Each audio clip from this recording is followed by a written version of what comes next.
মাধ্যমিক পরীক্ষার্থী রেজিস্ট্রেশন না করলে বা ড্রপ আউট হলে স্ট্যাম্প পেপারে মুচলেখা দিতে হবে প্রধান শিক্ষককে। এই কালা আইন বাতিলের দাবিতে মুর্শিদাবাদ জেলা শিক্ষা ভবনে ডেপুটেশন দিল এবিটিএ। মনোবীক্ষণ পলিক্লিনিক, চিকিৎসার জগতে এক দশক। এখন এখানে সব বিষয়ে ডাক্তারবাবু একসাথে তলায়। ফোন করুন 7477799515 এই নম্বরে। রাজ্যের মাধ্যমিক পরীক্ষার্থীদের রেজিস্ট্রেশন নিয়ে মুচলেখা দিতে হবে স্কুলের প্রধান শিক্ষকদের। 25শে ডিসেম্বর এই আইন জারি করেছে শিক্ষা পর্ষদ। এই আইনের প্রতিবাদে রাজ্য জুড়ে বিক্ষোভে সামিল হয়েছে নিখিলবঙ্গ শিক্ষক সমিতি। সারা রাজ্যের পাশাপাশি শুক্রবার বহরমপুরেও এই আইন বাতিলের দাবিতে জেলা শিক্ষা ভবনে জেলা বিদ্যালয় পরিদর্শকের ডেপুটেশন দিল এবিটিএ।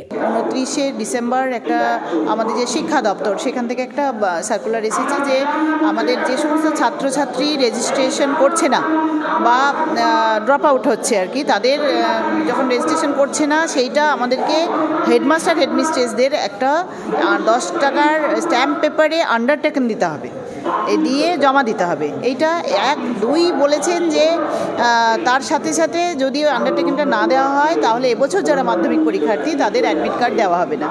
এই যে একটা কালা আইন, এবং এই আইনের মাধ্যমে দুটো বিষয় দেখা যাচ্ছে: এক, প্রধান শিক্ষক শিক্ষিকাদের প্রতি একটা অবমাননাকর একটা সার্কুলার; 2 হচ্ছে বিভিন্ন আর্থসামাজিক কারণে আমাদের গোটা বাংলার গ্রামাঞ্চলে যে ছাত্রছাত্রীদের ড্রপ আউট হয় তার দায়টা পুরো প্রধান শিক্ষক শিক্ষিকার উপরে চাপানো হচ্ছে।